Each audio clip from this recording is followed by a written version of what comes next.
ఇదే కదా కథానందలహరి, ఇది కమ్మని కథల లాహిరి, కమ్మని కలల లాహిరి, ఇది కమ్మని కథల లోహిరి.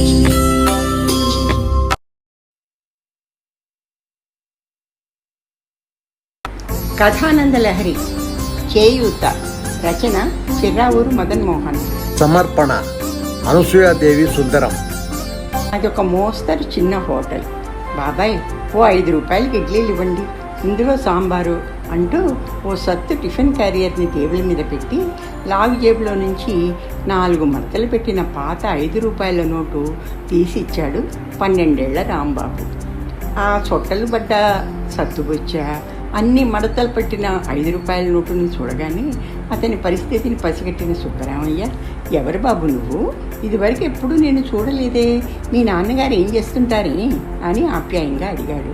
రాంబాబు చొక్కాతు కళ్ళనీళ్లు తుడుచుకుంటూ, ఈ మధ్య మా నాన్నగారు పోయారు, మా అమ్మకి పొగాకు కంపెనీలో పని ఉందంటే ఈ ఊరు వచ్చాం అంటూ ఇడ్లీ పొట్లం పార్సల్ రాగానే సంచిలో వేసుకుని క్యారియర్తో పరుగులాంటి నడకను లంఘించుకున్నాడు రాంబాబు.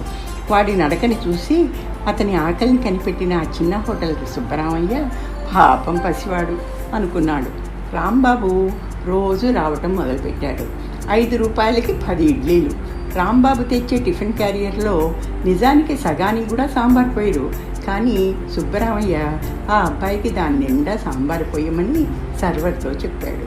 వచ్చిన ఇడ్లీలలో 2 మాత్రం తను తిని 4 ఇడ్లీలు వాడికి పెట్టి మిగతా 4 ఆ సాంబార్లోనే వేసి బడికి పంపేది అతని తల్లి. రాత్రిపూట నూకలుంటే గంజి కాచేది, లేకపోతే మంచినీళ్లు తాగి కడుపు నింపుకునేవాళ్ళు. అందుకే తెల్లారగానే ఆవురావురమంటూ ఇడ్లీల కోసం హోటల్కు పరుగు తీసేవాడు రాంబాబు. రోజు రోజుకు సరుకులు కూరగాయల ధరలు ఆకాశాన్ని అంటుతున్నాయి. దాంతోపాటు సుబ్బరామయ్య హోటల్ అద్దె కూడా బాగా పెరగటంతో ఇడ్లీల ధర పెంచక తప్పలేదు. బాబాయ్, అదేంటి నిన్న 7 ఇడ్లీలే ఇచ్చారే అడిగాడు రాంబాబు. అదే, ధరలు పెరిగిపోయాయి బాబు, ఇడ్లీ 75 పైసలు అయింది, నీకోసమే 7 కట్టించా, ఏం చాలేదా? ఇంకో 2 రూపాయలు ఇవ్వు, 10 ఇడ్లీలు ఇస్తా అన్నాడు సుబ్బరామయ్య. 5 రూపాయలకి ఎన్ని వస్తే అన్నీ ఇవ్వండి బాబాయ్, నేను ఎక్కువ డబ్బులు తీసుకురాలేను, 4 తినే చోట 3 తిని బడికి పోతాలే. రాంబాబు కంట్లో నీళ్లు తిరగటం గమనించిన సుబ్బరామయ్య, నువ్వేం చదువుతున్నావు బాబు అని అడిగాడు.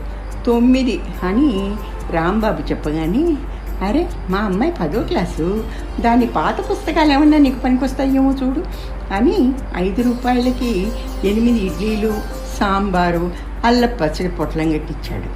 తన హోటల్కి వచ్చే అగ్గిపెట్టెల కంపెనీ వారితో చెప్పి రాంబాబు తల్లికి ఇంట్లో నుంచే అగ్గిపుల్లలు పేర్చే పని ఇప్పించి రాంబాబును మళ్ళీ 10 ఇడ్లీలు కొనే తాహతకు పెంచాడు సుబ్బరామయ్య.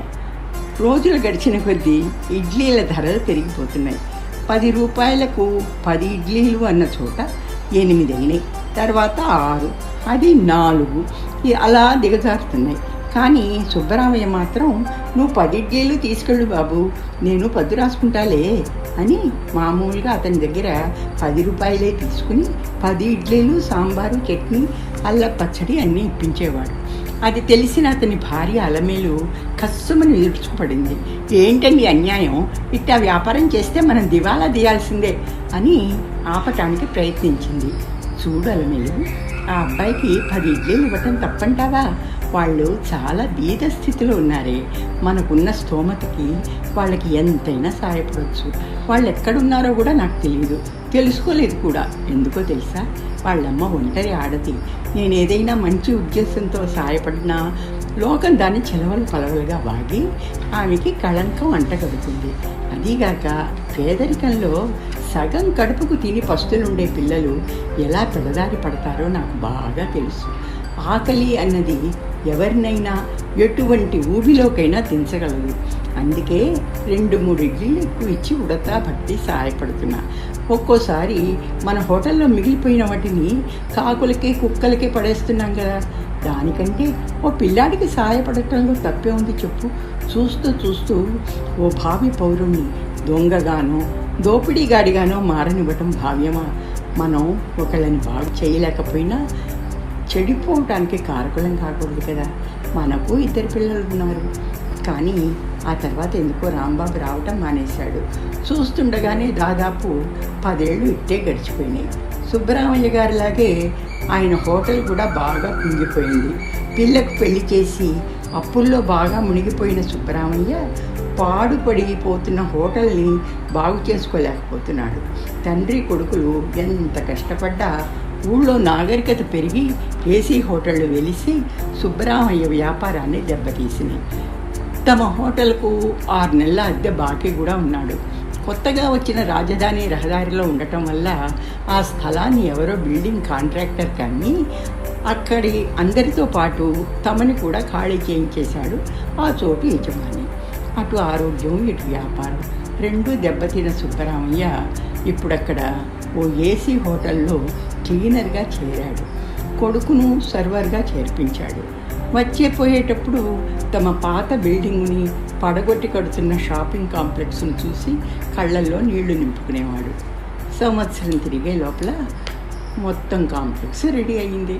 అందులో ఆ బిల్డింగ్ ఓనరే ఏదో ఏసీ హోటల్ నడపబోతున్నాడని, దానిలో తమకు ఉద్యోగం దొరకొచ్చని వాళ్ళతో పనిచేసే వాళ్ళు చెప్పటం విని సెంటిమెంట్గా అక్కడ ఉద్యోగానికి ప్రయత్నించారు తండ్రి కొడుకులు. కానీ వీళ్ళు వెళ్ళేటప్పటికే అన్ని ఉద్యోగాలు భర్తీ అయిపోయినాయి అన్నారు. అయినా పట్టువదలని విక్రమార్కుడిలాగా ఆ ఓనర్ని చూసి జీతం తక్కువైనా అక్కడ పని చేయటానికి తాము సిద్ధం అని ప్రాధేయపడతారు. అన్ని ఉద్యోగాలు అయిపోయినాయే, ఒక్క క్యాషియర్ ఉద్యోగం, మేనేజర్ ఉద్యోగాలు మాత్రమే మిగిలి ఉన్నాయి.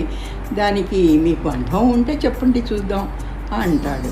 తండ్రి కొడుకులు ఇక లాభం లేదని ఒకరి ముఖాలు ఒకళ్ళు చూసుకుని మెల్లగా బయటకు బయలుదేరారు. ఏం బాబాయ్, అన్ని సంవత్సరాలు ఆ హోటల్ జరిపిన అనుభవం అంతా ఏమైంది? ఆ ఓనర్ అనే వ్యక్తి బాబాయ్ అనగానే ఆశ్చర్యంతో సుబ్బరామయ్య బాబుగారు కళ్ళల్లో నీళ్లు తిరుగుతుంటే గొంతు పొడుగుపోయి అంతకన్నా ఏం మాట్లాడలేకపోయాడు. అక్షరాల మీ రాంబాబునే స్కూల్ ఫస్ట్ వచ్చానని నాకు స్కాలర్షిప్తో ఇంజనీరింగ్ కాలేజీలో సీట్ వచ్చింది బాబాయ్. ఆపై బిల్డింగ్ కాంట్రాక్టర్ని మీకోసం వస్తే సంగతి అంతా తెలిసింది. ఈ బిల్డింగ్ మొత్తం మనదే, ఈ రోజు నుంచి ఈ హోటల్ మీదే బాబాయ్ అని ఆయన కాళ్ళకి దండం పెట్టాడు. కథానంద లహరి, చేయూత, రచన చిర్రావూరు మదన్ మోహన్, సమర్పణ అనసూయాదేవి సుందరం.